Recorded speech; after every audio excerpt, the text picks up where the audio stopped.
I'm Rachel Painter. And I'm Mitchell Mote. And we are Agriculture Extension Agents here in Rutherford County, Tennessee. And today we're going to talk about raised bed vegetable gardening. So to begin, before you build your raised bed, you want to make sure that your site or location has at least 6 hours of full sunlight. You also want to make sure that you are close to a water source so that you can get water to your vegetables.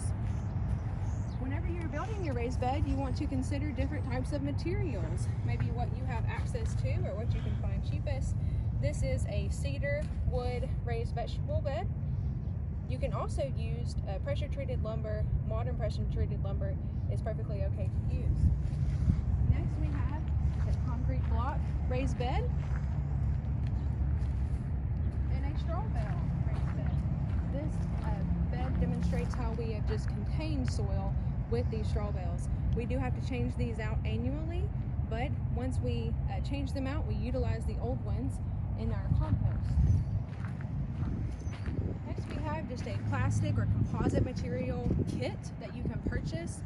These are great for those that are not comfortable or do not have access to power tools. So these can be snapped together. You can also put in screws if you want to make them more stable. If you need a bed that can accommodate a wheelchair or someone gardening at waist height, this is a great option. You can see here it is lifted up off of the ground to accommodate those that cannot bend over or get closer to the ground to garden. So build your raised bed based on what you need. You also want to make sure that your raised bed has a rooting depth of 12 inches. 1 foot is a good growing depth for most summer garden vegetables. Our leafy greens can take less than that, about 6 inches of soil, but for a raised bed vegetable garden, you want to make sure you have 12 inches of soil so that you can change out your crops every season. Okay, Rachel, thank you for going over the different kinds of materials that can be used to build these raised beds. You know, one thing I might point out is as far as the size of the bed itself, a typical size is one that's 8 feet long, 4 feet wide.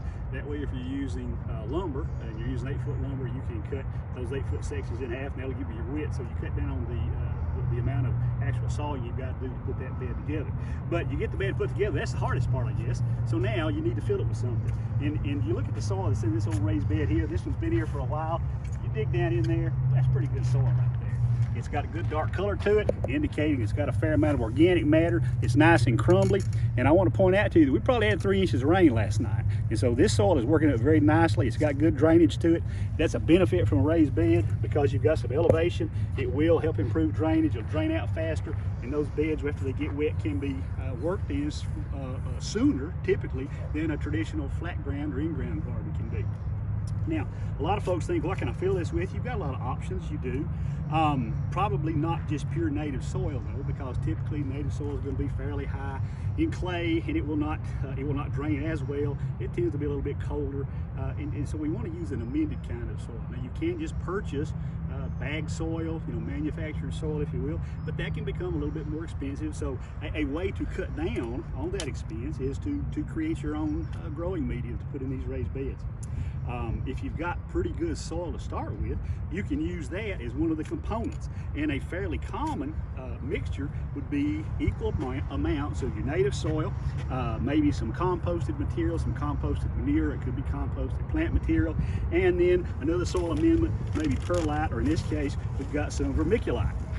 So, I said we want to use equal amounts, so we're talking about by volume, not by weight. So just as an example, I've got this bucket here with some soil that we've dug up here on site, and we look into that. It's not bad. It's not bad soil at all. So that makes a pretty good base. So now we're going to add roughly the same amount of, this is composted manure, composted cow manure. It's got a little wood product in there with it as well. We're going to add some of that into it. And now we're going to add some of this vermiculite. And the idea is, we're going to add these materials. That's going to help.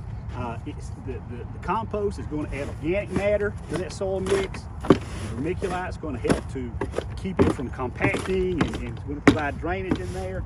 And then just the native soil itself, it's a good a source of holding on to minerals and just tying everything together.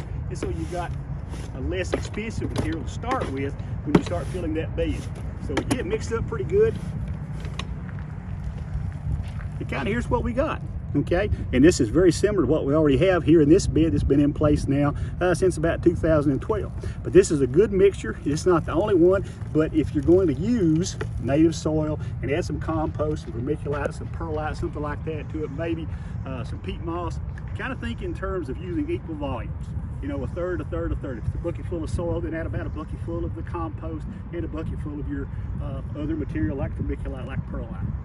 But if you do that, you can make a pretty good growing media, and you're off to a good start for your vegetable garden.